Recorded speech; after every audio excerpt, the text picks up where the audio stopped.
तुमच्या बाळाचे डोके, तळ, हात आणि पाय नेहमी गरम लागते, त्यामुळे तुम्हाला असं वाटतंय का त्याला वारंवार ताप येतो? तर तसं नाही.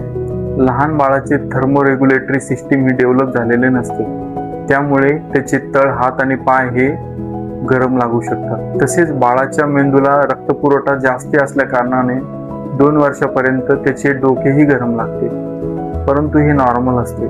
बरेच पालक काय करतात, बाळ गरम लागले की लगेच त्याला औषध पाजतात, परंतु तसे करू नका. थर्मामीटरच्या साहाय्याने टेम्परेचर मोजून घेणे गरजेचे आहे. बाळाचं नॉर्मल टेम्परेचर हे 98.6 डिग्री फॅरेनहीट पेक्षा कमी असते.